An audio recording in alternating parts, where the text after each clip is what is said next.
Hey y'all, it's Beth with Creative Learning Society coming to you with episode number 3 of I Can't Cook. This week it is the third bake or the showstopper challenge from season 1, episode 1 on Netflix, where the bakers are challenged with making 36 mini British cakes. So I can be honest and up front, I'll be honest, what on earth am I going to do with 36 mini cakes, right? It's just myself and my husband at home, and Lord knows we don't need to eat 36 mini cakes. So I cheated a bit. I don't consider it cheating, but some people might. I made 18. So I made a little bit less than half because that's what my recipe called for. And I'm still pretty darn impressed with what I did. So I hope that's acceptable and everyone's okay with that. And my inspiration for the bake this week, I really wanted to do something that was very British, or at least British inspired.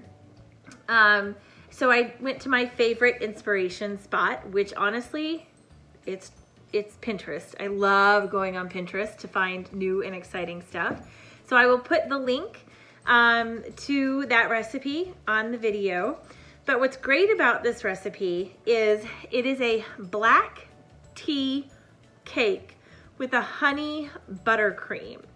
So I love black tea. I love coffee. I love really any hot beverage, but black tea and honey is such an amazing combination. And I like drinking it, and I thought, well, what could be more British than putting tea in a cake?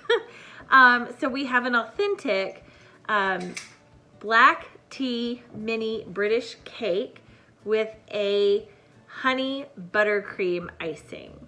And what's great about this, and you'll see some of the photos, is the black tea gives a really neat color to the actual cake itself.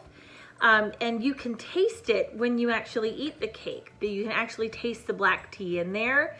And the honey buttercream is one. Who doesn't love buttercream? That stuff is so good. I had too much left over and I had to throw it away because otherwise I'd be sitting here with the spoon eating it right now. I have a weakness for buttercream, I have to admit. But the honey buttercream was so sweet and so smooth, and it was just, I had so much fun eating this bake this week.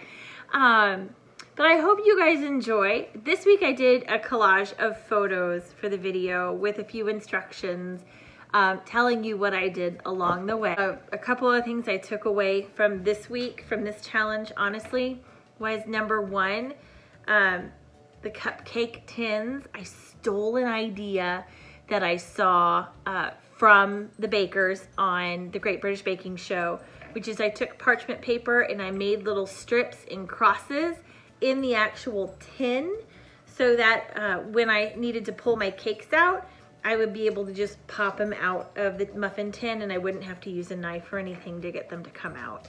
And it worked. It worked beautifully. And so I have a lot of photos of that. So I would recommend that for anybody, I can't talk, anybody in the future. So this is a recipe that I would think anybody can use. And if you don't like black tea, that's okay. Use chocolate cake and regular buttercream icing. How do you go wrong with that? Chocolate and buttercream, seriously? Still my heart. So I hope you guys enjoy watching this new video, and I hope you continue to join me as I journey. Y'all have a great week. Leave me a comment. Tell me what you think.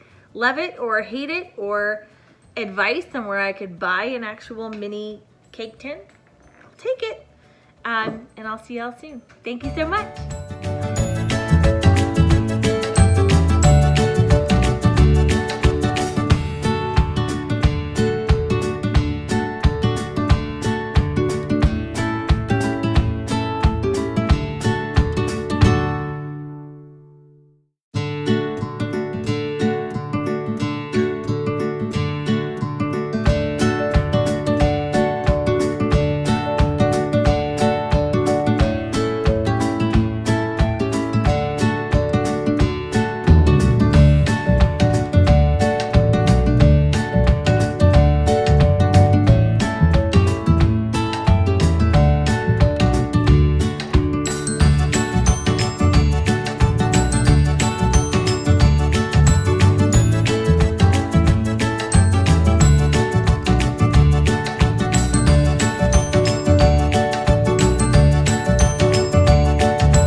I'm gonna call this tips and tricks.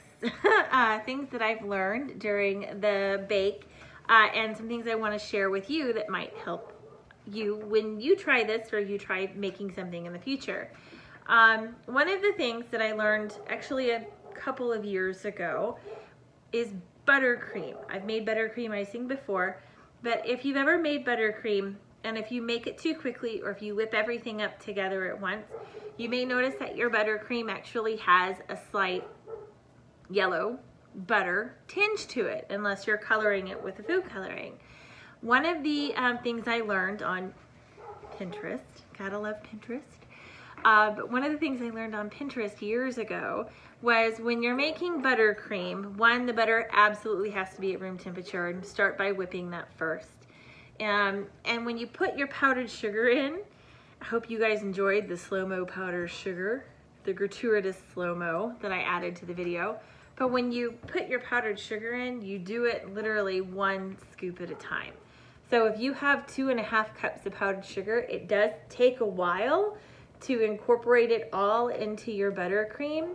But if you take your time doing it, your buttercream will actually come out white. I don't know the science behind it. I don't know why, but I tried it. Pinterest inspiration was correct. If you just slowly add 1 spoon at a time and let it fully incorporate before you add the next spoon, your buttercream will come out a really beautiful, pure white. Awesome tip, right? I thought